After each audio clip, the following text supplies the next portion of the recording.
Fnatic has gone to MSI before, but at that time I wasn't in the roster. This is Fnatic at their finest.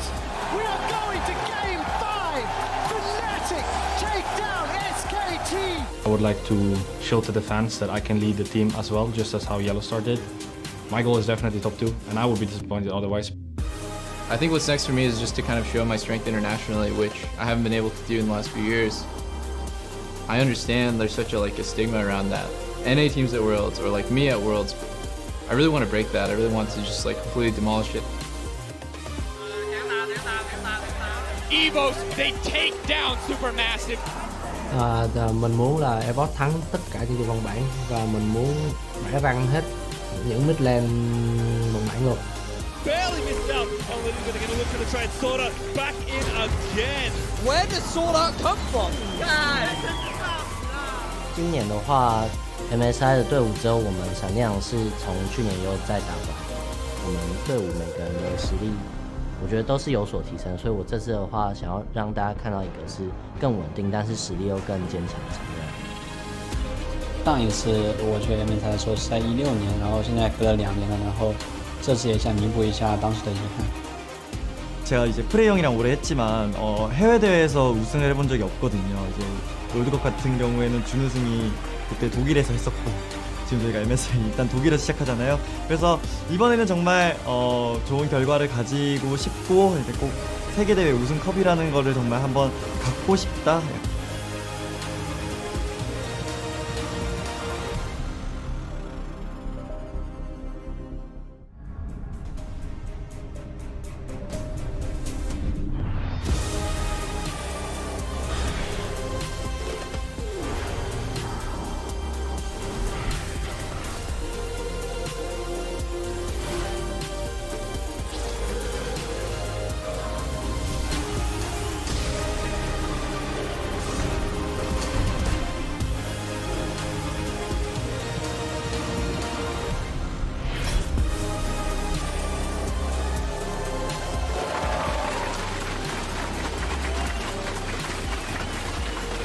Welcome to Berlin, Germany, and opening day of the 2018 MSI Group Stage. The champions from 6 different regions look to put their names in the history books as we kick things off with RNG taking on the home favorites in Fnatic. Here you see them entering the studio just moments ago.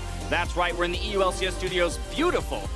Put together, and Shocks so kindly lending her analyst desk to me for the remainder of the MSI group stages. Of course, Royal Never Give Up as well, here to do the Chinese fans proud. Hello, everyone. I'm James Dash Patterson, joined by Indiana Frosker in black, Andrew Vedius Day, and Joshua Jat Leesman. How are you guys feeling ahead of a 5-day straight group stage here for MSI? I am extremely excited. We have so many talented teams, a bunch of new ones, and a lot of new stories to build today. Yeah, MSI group stage might be my favorite group stage. It's so many games for so many teams. Every team plays 10 games. There's always a pretty large amount of upsets, which is always pretty exciting. I'm actually going to go one further. MSI is actually my favorite tournament. I feel like it's Worlds, but without all of the fat trimmed away, so it's just lean competition of champions. All right, well, covering the action from around the world, we do have our international broadcast partners. Here you see them on your screen. This is just half of them, as we'll flip to the other half in just a moment's time. About 22 different regions being cast around the world to help bring the action to everyone on every corner of the globe. Now, before we look into a closer look at the champions and competitors, let's remind everyone here of the format at MSI 2018. Now, in the group stage, each team will play 10 games, with the top 4 teams advancing to the knockout stage. The semifinal matchups will be determined by the choice of the top seed before our MSI champions are decided on the 20th of May. Yeah, and a couple things to point out. The current champions of MSI, or SKT, they're not here. They didn't win the LCK. We actually only have one returning team to the MSI group stage from last year, and that's the Flash Wolves. So a lot different this year at MSI. Yeah, a lot of new teams. We don't have the likes of an SKT, no G2 from Europe, no TSM or CLG from NA, no EDG from China. So very much a new look for this year's MSI. It's just a new chapter in general for League of Legends esports. Yes, you still have all of these legacy names, but also some familiar or new faces joining the roster, and a new MSI champion will be crowned. That, of course, brings us to our competitors, starting starting with EVOS Esports from the VCS and Flash Wolves from the LMS, who won the play-in stage after taking down Supermassive and Gambit. And they did it in quite a dominating way as well. The fact that we had a 3-1 going in favor of EVOS and a 3-0 going in favor of the Flash Wolves. I feel like many analysts kind of expected there to be a little bit more competition from the play-in teams, but these guys came in with pre-prepared strategies and they played perfect. Yeah, I mean, the play-in group stage was pretty exciting. You saw Supermassive was dominating. You saw Gambit seem to be a little bit back in form, and then nope, they just got slammed by EVOS and Flash Wolves here. So I liked seeing EVOS kind of bringing a little bit of what the Gigabyte Marines did in terms of game pace into it, and two of their players, and I also liked what Flash Wolves did as well. And fortunately, there was just a lot of pressure. You know, Vietnam getting their spot on the world stage now, having their region behind them. The Flash Wolves also bringing in two new members of the Wolfpack and needing to really cement their legacy that were something without just Karsa. Well, I think that's the big thing, right? A lot of questions surrounded the Flash Wolf squad and what their identity would be without Karsa. But you have to remember, they still have the likes of Sword Art and Maple. Yeah, I was expecting a weaker version of Flash Wolves, honestly, without Karsa, because he was such a big part of that team. And that still could be the case, but the fact that they were so convincing in that play-in knockout stage portion with the 3-0 makes me think they're still a threat. They also only have 2 rookies, right? The fact that they came into their first international stage after their first split, I feel like not only will they have a lot to learn, but a lot of surprises, I imagine, they will bring. They'll, of course, be joining Kingzone, Dragon X, Royal, Never Give Up, Fnatic, and Team Liquid in the group stage. Let's start by looking at Kingzone from the LCK, a team considered by many to be the favorites going into this tournament. Yeah, they're 2-time champions of the LCK now, winning the last 2 splits. They were really the favorites going into Worlds last year under the title of Longju, and Praying Gorilla in particular have actually come into a couple of tournaments as Korea's sole representative and not won. So even though there is this expectation that they will win, there is still that pressure of being Korea's lone team to win. Huge favorites, though, based on how they dominate Korea and how Korea is so strong in MSI. Yeah, and if you guys haven't seen this team before, I mean, the reason why they're favorites is because they're pretty good at League of Legends.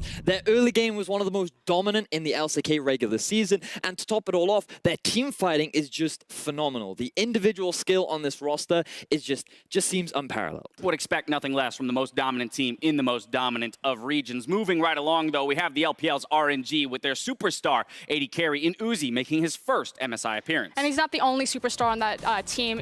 RNG, one of 2 super teams throughout the LPL, and Uzi, after so many second-place finishes, finally got to lift the cup, and that's what you want to see as an LPL fan going into this. Not just an in-form Uzi, but an Uzi with momentum. Yeah, and I feel Uzi finally playing the way that he's always really wanted to, but sometimes his teammates weren't willing to give to him. I saw Xiaohu, their mid laner, playing Banner of Command, Ardent Sensor, Morgana in the mid lane. Please no. And Karma being the highest priority mid laner for them before it became super meta like we've seen in this play. And so everyone on that team is supporting Uzi almost more than they ever have. And guess what? It's the first split Uzi's won in the LPL. It's working. That's the core of that statement there. We have from the EU LCS, of course, Fnatic coming off a huge win over the 4-time defending champions in G2 Esports. Yep, the old kings have reclaimed their throne, and after what was a long rebuilding process, after losing Huni and Rainova, they finally managed to find some success. They brought Youngbuck, G2's former coach, onto the roster, along with Hillisang down in the support position, and they just blew away the competition. No other AD could really rival the power that Reckless could bring in the bottom lane. And for me, I'm frankly most excited to see Fnatic on the international stage. I felt like they were a bit of a rose in the greenhouse, and so I really want to know, like you're saying, can they still walk away with the success they've had built off of Caps and Reckless, or will they simply not be able to just frankly outclass their opponents and slow them down? Now, finally, we have Team Liquid from the North American LCS. Tons of experience on this roster, Jet. Yeah, a team of veterans, new team for them, and they actually had a pretty shaky regular season going 12-8, including tiebreakers, but it was in the playoffs where they really found their form, Doublelift in particular. And now the question will be whether they can take that playoff momentum onto the international stage and carry through, or if some of their struggles from the middle of the regular season come back against this stiffer competition here at MSI. It's easy to forget the struggles of that regular season when you look at the 9-1 record and the way they kind of dominated the North American playoffs. One of the big things for me is how well prepared Team Liquid tend to be when coming into things like playoffs. I feel like that their regular season performance to their playoffs was just so different that my expectations are actually quite high for this roster, and I'm looking forward to having them have a strong start. Of course, we have a stacked AD carry pool in the group stage with some famous names like Uzi, Reckless, Doublelift, and Prey. So let's go ahead and run through these guys, starting with Team Liquid's Doublelift,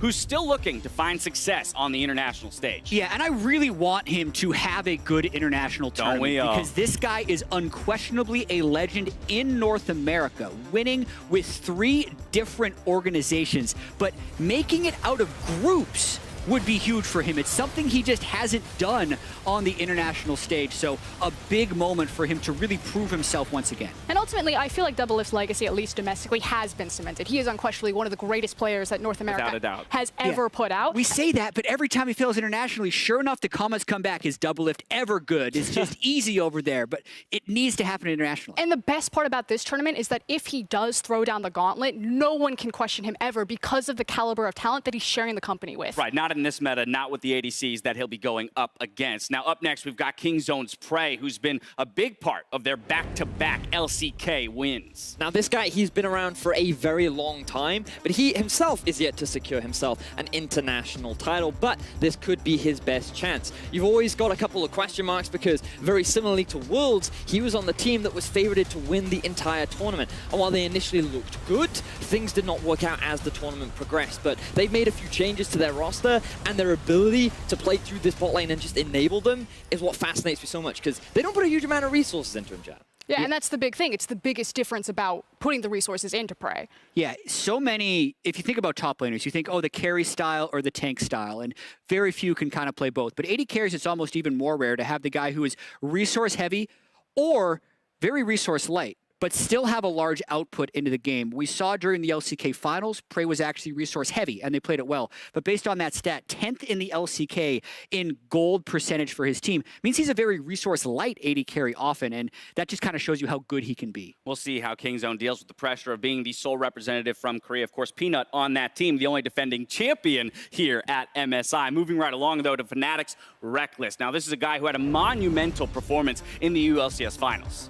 And the thing is, for Reckless, is after Sven departed from Europe, it felt like that there were a few new 80 carries to come in challenging, but no one really could. And he just created such a big gap between him and the rest of the competition. You can see that he sat atop the ratings for so many different stats. This guy was so dominant in his role that for the most part of the season, this team just enabled him and he ran away with it. And Fnatic's entire style is built around the team fight, and it's getting behind a guy like Reckless. Yes, he does have Caps as kind of that secondary threat towards the team, but really everything, all eyes are going to be on Reckless for the team's success. And I'm really looking forward to seeing how Reckless does against this crop of 80 carries, because in the European LCS, before Sven left for North America, he was thinking there was this big rivalry between him and Sven. Right. But as kind of Frost mentioned, the Rose in the Greenhouse, he was unchallenged for a lot of the things he was doing in the European LCS.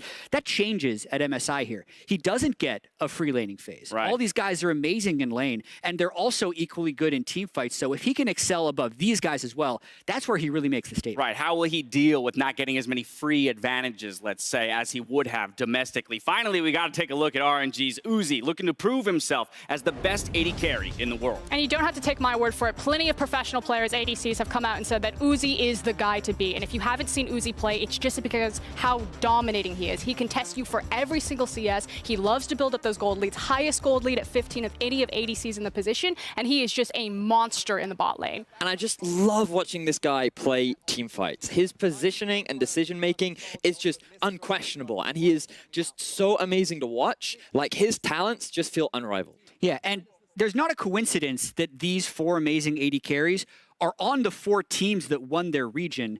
80 carry is so important in the current game right now. There's a lot of items that can enhance the 80 carry, like the Zeeks. There's some incredibly strong 80 carries in the meta. Supports are super strong, so the success of bot lane is important. So the best 80 carries tend to win. So that role, I think, is the most important role at the tournament. And it makes it all that much more interesting that none of those 4 80 carries have ever been to MSI before, so they have not dealt with the pressure of this international tournament. We'll get our first look at these 80 carries in just a few minutes, though, as Reckless and Fnatic Fnatic face off against Uzi's RNG. After that, we'll have a clash between two of our play-in teams, Flash Wolves and EVOS, before Kingzone step on stage for their game against Team Liquid. I personally am really looking forward to that final game of the day, RNG versus Kingzone. Many analysts off the bat are saying that it will be the LPL that will be able to rival LCK, and I want to see how well they will stack against each other. Jumping 5 hours ahead. Yeah, come on, man. We got a lot of exciting games before that. That's what I'm most excited for. There's a lot of build-up before that, all right? 3 hours ahead or 4 hours ahead, because game 4 and 5 to me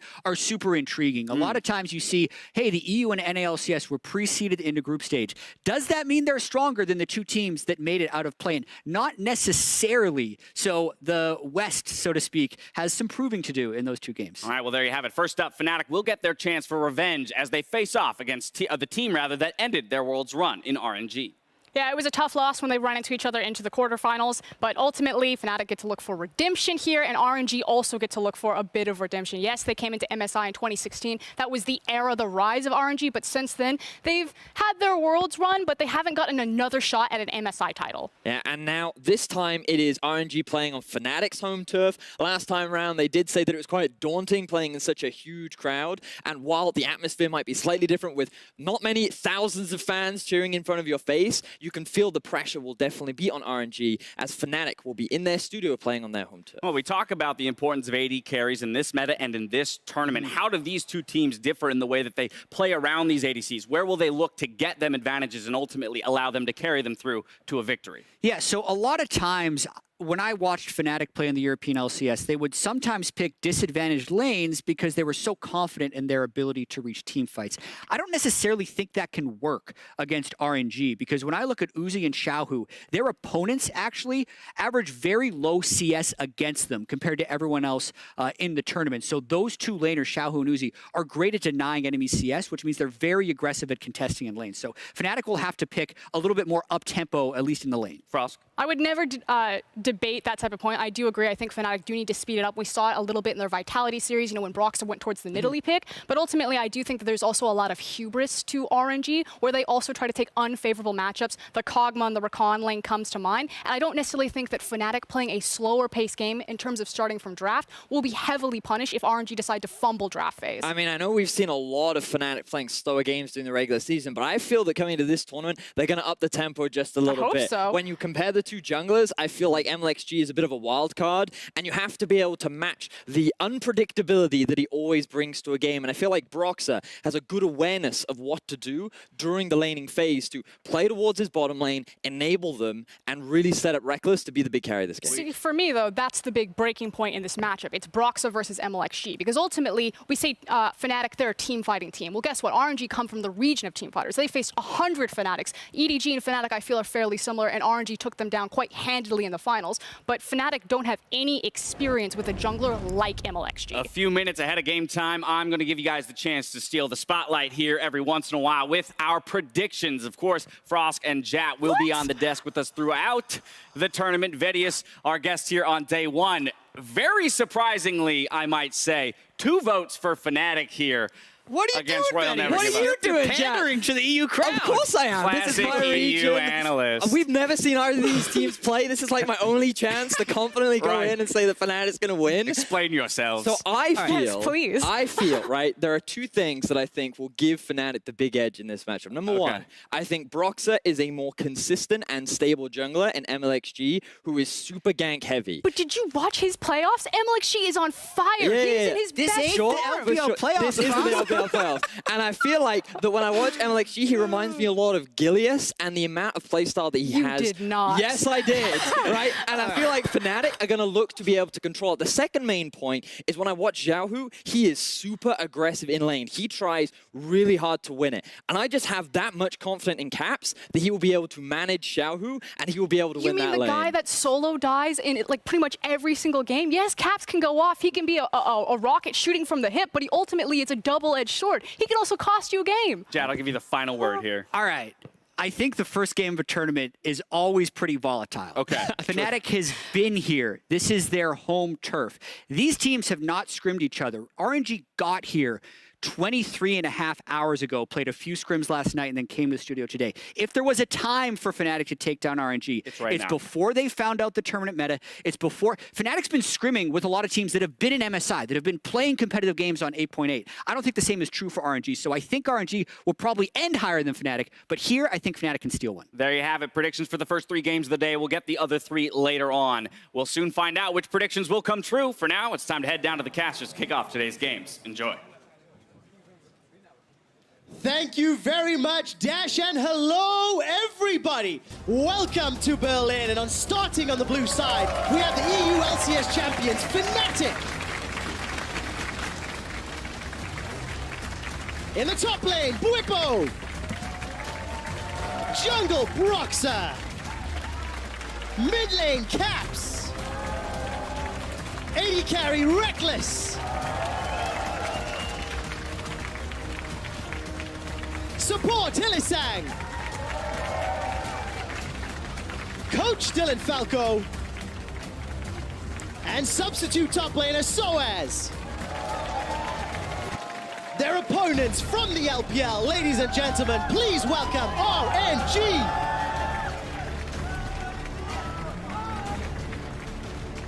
In the top lane, let me. In the jungle, MLXG. In the mid lane, Xiaohu. ADC, Uzi. Support, Ming. And their coach, Hart. Substitute jungler, Karsa. Ladies and gentlemen, put your hands together for the opening group stage game, Fnatic versus RNG.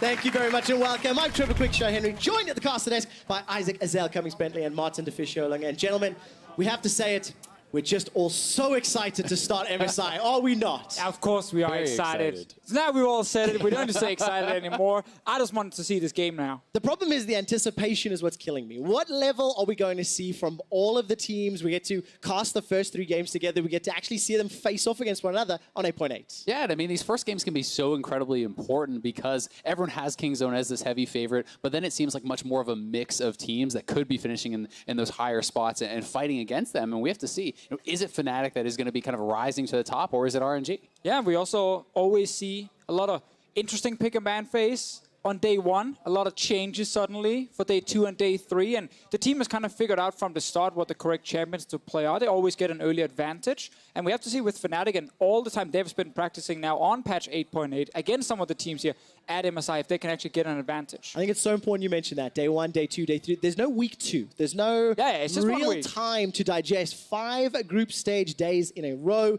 6 games per day, and each team has no wiggle room, no room for error. So what are you expecting to see now coming straight out the gates? I mean, I think there's going to be a very high priority on getting these winning bottom lanes. The people are playing so heavily around the bottom side of the map. I don't think we're going to see a lot of Kai'Sa picks, but we're going to see a lot of Kai'Sa bans. And I do think that we're going to see probably a lot of priority on winning lanes, on pushing lanes, because that seems to be where most of these teams kind of are focused. Yeah, and we're heading into a tournament where we're going to get a lot of flex picks. Suddenly, you know, top lane, you can get things like Swain and Ryze and Vladimir. They can also all go to the mid lane, just to mention those ones specifically, and also down that support role.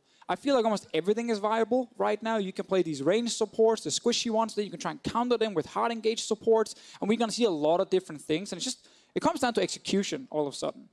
Well, execution is one thing, and that's something we'll have to see how the teams, how they perform today. Players are just about ready for picks and bans. Let's actually go on record now. Let's look into the crystal ball. We've seen a bunch of play-in games. We've seen 8.8 over the last 2 weeks. Azael, where do you think they should start? You've already mentioned the Kai'Sa. Let's move into the slightly more specific Fnatic and RNG type picks. What would you anticipate? I mean, it's really hard to say exactly what kind of a style they're going to be playing. I do think that, you know, jungle is going to be fairly high priority as well. There's been a really huge focus on Trundle. And one of the things that's going to be interesting to me is Trundle is so big. Are people going to be practicing picks that actually are strong into the Trundle? We saw in play-ins, Graves can work quite well into it. You know, as far as solo queue picks, Nidalee is considered very strong in the Trundle. So I'm going to be very excited to see kind of how the jungle meta is changing. Yeah, and I also want to see if we just get a bunch of tanks up in the top lane, or if we have teams trying to run these mages or some other carries trying to counter